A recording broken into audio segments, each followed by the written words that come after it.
grants second batch for 25-26. नियम 377 के अंतर्गत आज जो मामले उठाने हैं उनकी अनुमति दी जा रही है।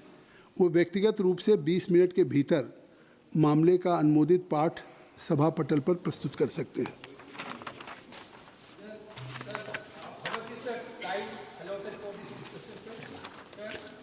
As you wish. As you wish. 10 hours already आज इस विषय पे जिसको हमने अभी अनुमति दी है और प्रस्ताव आया है, इस पे चर्चा करने के लिए 10 घंटे का समय निर्धारित हुआ है। 10 आवर्स और ये चर्चा 10 घंटे होगी। प्रस्ताव की अनुमति भी दे दी है और जैसा स्पष्ट है कि ये सदन में जो संविधान का आर्टिकल 94 है और लोकसभा की जो प्रक्रिया और कार्य संचालन नियमावली 200 है, इसके दोनों के अंतर्गत लोकसभा के अध्यक्ष के पद के हटाने का संबंधित जो संकल्प है उस पर चर्चा अब शुरू होने जा रही है। आर्टिकल 94 के अंदर अध्यक्ष को हटाने के लिए सदन में एक प्रस्ताव लाया जाता है। इसके पूर्व सूचना दी गई हो, लोकसभा के नियमों के अनुसार प्रक्रिया पालन किया जाए। और इसमें मैं कहना चाहता हूं कि जो रूल 200 है, एक मिनट आप सबको सदन के सामने, क्योंकि चर्चा शुरू होगी, इसमें rules of procedure and conduct of business in Lok Sabha है। तो notice of resolution for removal of speaker और deputy speaker, a member wishing to give notice of a resolution under clause C of article 94 of the constitution for the removal of the speaker of the deputy speaker shall do so in writing to the Secretary General first and shall furnish the full text of such resolutions on receipt of a notice under sub rule 1. A motion for leave to move the resolution shall be entered in the list of business in the name of the member concerned on a day fixed by the speaker, provided that the day so fixed shall be any day after 14 days from the date of the receipt of notice of the resolution. Rule 200A, उसके जो ग्राह्य करने का admissibility of the resolution, जो संकल्प या प्रस्ताव को ग्राह्य करना, उसमें साफ लिखा है कि in order that such a resolution may be admissible it shall satisfy the following conditions, namely it shall be specific with the respect to charges, it shall be clearly and precisely expressed, it shall not be contain arguments, inferences, ironical expressions, imputations or defamatory statement। तो कृपया इस सदन के सामने, ये कोई सत्ता पक्ष या प्रतिपक्ष का नहीं है, एक हाउस के जो कस्टोडियन स्पीकर जिनमें सभी का विश्वास है, आज अगर उनके उस पर चर्चा करने आप जा रहे हैं, प्रारंभ कर रहे हैं, तो निश्चित तौर से मैं आपसे अपेक्षा करूंगा कि जो आपने अपने टेक्स्ट में दिया है उस टेक्स्ट तक सीमित रखें, क्योंकि स्पीकर साहब की जेनरसिटी देखिए कि ये 10 फरवरी को जब 2000 नहीं आप नहीं क्यों नहीं, मैं बताऊंगा, ये मैं केवल ये जानकारी दे रहा हूँ, नहीं आप सुने, 10 फरवरी 26 को ये नोटिस आई थी, 10 फरवरी 26 को माननीय सदस्यों के द्वारा ये नोटिस आई थी, जिसमें केसी वेणुगोपाल जी और 119 सदस्यों का था, और 2026 को नोटिस आई, लेकिन उस नोटिस में 2025 अंकित था, उस नोटिस में रिजोल्यूशन नहीं था, उस नोटिस नहीं वो नोटिस है, फिर भी स्पीकर साहब ने उसको कहा कि इसको करेक्ट कराइए,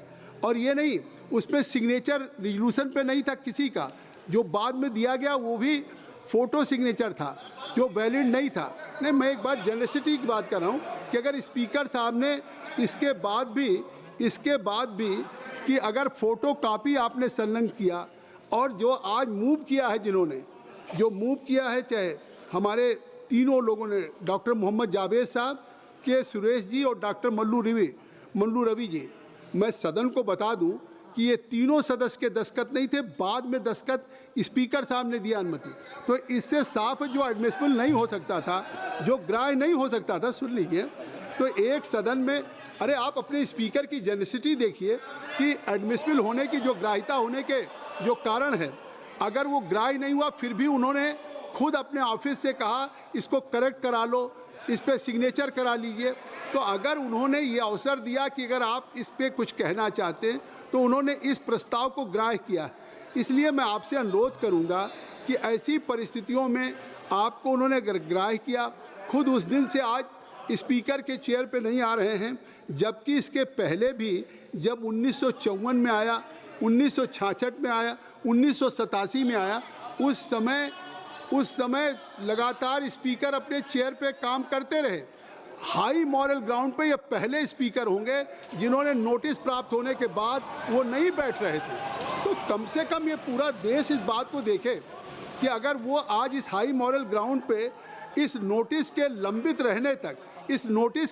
रहने तक वो नहीं बैठ रहे हैं, इसलिए मैं कल चाहता था कि इस पर चर्चा हो। इसलिए कि एक स्पीकर जिन्होंने आपके इस प्रस्ताव को ग्राह्य किया और प्रस्ताव को ग्राह्य करने के बाद अगर इस चेयर पे नहीं आ रहे हैं तो उसका निस्तारण होना चाहिए था। ये बात हमने नहीं, उस समय के प्रधानमंत्री नेहरू जी ने भी कही थी कि इसकी सदन में तत्काल चर्चा हो। नहीं, ये चीज़ें हैं, और उस समय प्रधानमंत्री राजीव गांधी ने भी कही थी। नहीं, देखिए, जो चीज़ें रिकॉर्ड पे हैं उसको आप कहाँ ले जा सकते हैं। तो अब उसको अगर आप तो उसको तो नहीं, मैं इसलिए कह रहा हूँ कि आज की जो डिबेट हो अच्छी है। आज की डिबेट हो। नहीं, आप क्यों परेशान हुए? चेयर को बोलने देंगे नहीं? आखिर इस हाउस में नहीं, मैं आपको केवल तथ्य बता रहा हूँ कि तथ्य देखिए 1954 में एक बार आया था अध्यक्ष नो पॉइंट ऑफ अध्यक्ष जी.बी. मावलकर ने कहा था कि पंडित जवाहरलाल नेहरू ने कि प्रधानमंत्री नहीं कह रहे, आप सुन लीजिए, पंडित जवाहरलाल नेहरू का तो यह विषय अत्यंत गंभीर है, इसे हल्के ढंग से नहीं लेना चाहिए और इसको सदन में आना चाहिए, तत्काल चर्चा होनी चाहिए। इसलिए मैं चाहता हूँ हाई स्टैंडर्ड की डिबेट हो। सदस्यों ने डॉक्टर मोहम्मद जावेद अध्यक्ष जी से कहा है कि आज जावेद साहब इस पर नहीं शुरू करेंगे। नोटिस जावेद साहब का है। मैं गौरव गोगोई जी को अनुमति देता हूँ। गौरव गोगोई जी आप बोलेंगे। गौरव गोगोई जी गौरव गोगोई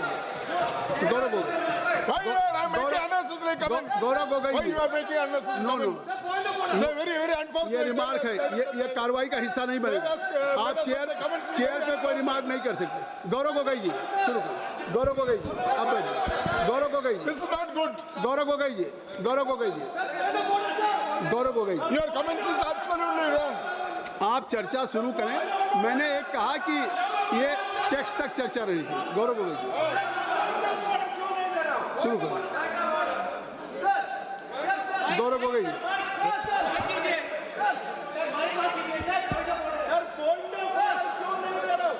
गई है केवल गौरव गोगोई जी की गौरव आप हमसे नहीं कहेंगे ना, मैंने आपको अनुमति दी है। Nothing will go on the record except Gaurav Gogoi ji. सबका मैं दे चुका हूँ। उनको पॉइंट ऑफ ऑर्डर आएगा सर, उनका पॉइंट ऑफ ऑर्डर दे चुका हूँ ऑलरेडी। गौरव गोगोई जी आप इस चर्चा में इस चर्चा में आप गंभीर हैं। इस चर्चा में मैंने आपका नाम पुकारा तो आप बोलिए। सब लोग बैठिए, बोलिए। गौरव गोगोई